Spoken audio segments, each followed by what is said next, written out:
मेरे प्रिय मित्रों, नमस्कार। फ्रेंड्स, कल बुद्ध पूर्णिमा है। दुनिया के महानतम गुरुओं में से एक गौतम बुद्ध, बुद्ध पूर्णिमा। आज मैं उन्हें ही केंद्र में रख करके आप सबसे फ्रेंड्स कुछ बातें कहने जा रहा हूं, और मेरी आज की बातों को आप वर्तमान स्थितियों से भी जोड़ कर देखने की कोशिश कीजिएगा। वर्तमान स्थिति का मतलब है कोरोना का भयावह आतंक, जिसे हम सब बहुत अधिक गहराई के साथ महसूस कर रहे हैं। और देखिए कि किस तरीके से लगभग लगभग 2600 साल पहले का यह गुरु आज भी हमारे लिए कितना सामयिक है। मैं उनके अंतिम क्षणों की चर्चा आपसे करने जा रहा हूं, जो कहीं कहीं पढ़ने को मिलता है। होता यह है फ्रेंड्स कि गौतम बुद्ध को अब लगता है कि मेरे जीवन का अंतिम क्षण आ गया है। वो अपने शिष्य और जो कि उनके चचेरे भाई भी थे, आनंद से कहते हैं कि चलो वन में किसी एकांत स्थान पर चलते हैं। आनंद उनके साथ एकांत स्थान पर चले जाते हैं। वहां गौतम बुद्ध आनंद को बहुत स्पष्ट रूप से कहते हैं कि मेरे जीवन का अंतिम क्षण आ चुका है, मुझे तुम अपनी गोद में लिटा लो। आनंद भौचक्के रह जाते हैं कि गौतम बुद्ध ये क्या कह रहे हैं। वो कहते हैं कि प्रभु, आप जब चले जाएंगे तो हम सबका क्या होगा? आप ऐसा बिल्कुल मत कीजिए, आप अपने जीवन को रखिए, इसे आगे बढ़ाइए। गौतम बुद्ध समझाने की कोशिश करते हैं कि आनंद, अब यह संभव नहीं है, अब मुझे जाना ही चाहिए।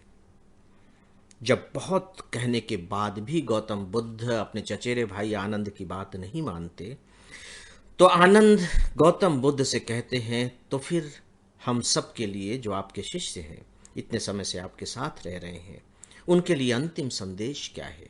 बहुत देर तक गौतम बुद्ध बिल्कुल मौन रहते हैं, कुछ नहीं बोलते। और अंत में जो अपना संदेश देते हैं, खासकर दोस्तों वही संदेश मैं आप सबको बताना चाह रहा हूं, और हो सकता है कि आप में से बहुत से लोग इस संदेश को जानते भी हों।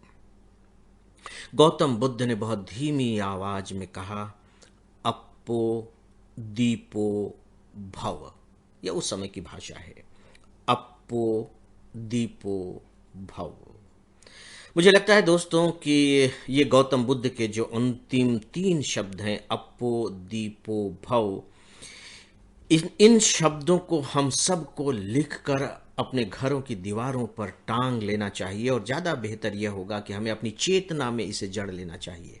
अप्पो दीपो भव।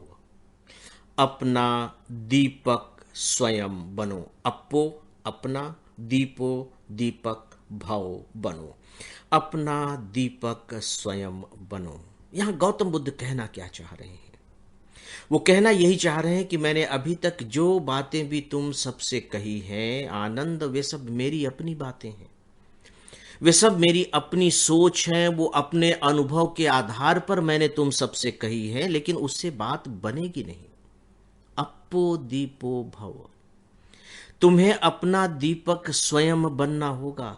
अपने रास्ते की यात्रा को पूरा करने के लिए खुद अपनी रोशनी जलानी होगी। अपनी रोशनी खुद तैयार करो, और ये जो तुम्हारे हाथ में रोशनी की मशाल होगी, ये अपने अनुभव से आएगी, अपने विचारों से आएगी। इसीलिए गौतम बुद्ध बाकायदे बीच बीच में ये कहा करते थे कि मेरी बातों पर सीधे सीधे यकीन मत करना, मेरी बातों को जांचो परखो, और जांचने परखने के बाद जब कोई बात ठीक लगती है तो फिर उसे अपना लो, नहीं तो आउटराइट रिजेक्ट कर दो। अपना रास्ता खुद बनाओ। अप्पो दीपो भव। कभी सोच करके देखिए दोस्तों कि सच में क्या दुनिया में और कोई ऐसा गुरु, संत, महात्मा, फिलासफर रहा है जो ये कहता है कि मेरी बात पर यकीन मत करो, अपना रास्ता खुद ढूंढो? तो भैया, अगर मुझे अपना ही रास्ता खुद ढूंढना है तो फिर आप किस बात के गुरु हैं? गुरु तो आप इसीलिए हैं ना कि मुझे रास्ता बताइए, मुझे रास्ता दिखाइए, मैं क्या करूं समझाइए। और वो गुरु कह रहा है कि नहीं नहीं, अपना रास्ता खुद ढूंढो। क्या आप कोई और दूसरे गुरु का नाम बता सकते हैं जो ऐसा ही कहता हो? अद्भुत, अद्भुत गुरु, मतलब एक ऐसा महानतम गुरु जो सिद्धांतों के जरिए अपनी बात नहीं कहता है, किस्से कहानियों के जरिए अपनी बात करता है। इसलिए आप देखिए कि गौतम बुद्ध के जो ज्यादातर उपदेश है वो प्रैक्टिकल है, प्रैक्टिकल इस मायने में नहीं कि आप उन्हें व्यवहार में ला सकते हैं, प्रैक्टिकल इस मायने में कि जब भी कोई उनसे प्रश्न करने आता था ना, तो वो उसको काम में लगा देते थे कि तुम ऐसा करो, तुम ऐसा करो, अच्छा ये बताओ, वो करो, और इसके बाद वो खुद रियलाइज कर लेता था कि हाँ हाँ ये होना चाहिए, बस अप्पो दीपो भव हो जाता है। दोस्तों, मुझे लगता है कि अभी हम सब जिस खतरनाक माहौल में रह रहे हैं, हम सबको अप्पो दीपो भव की जरूरत है।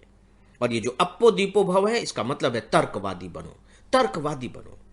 और ये गौतम बुद्ध का सबसे प्रमुख संदेश था कि जो भी घटनाएं घटित हो रही हैं, जो कुछ भी तुम्हारे साथ हो रहा है, उन सबको लॉजिकली देखो, समझने की कोशिश करो। कार्य कारण का संबंध है, ये जो कुछ भी हो रहा है इसके पीछे कोई ना कोई कारण है। कोशिश करो, तुम समझोगे इस कारण को, और जैसे ही तुम्हारे पास कारण आ जाएगा, निवारण के रास्ते दिखाई देने लगेंगे, तुम उनका निवारण कर लोगे।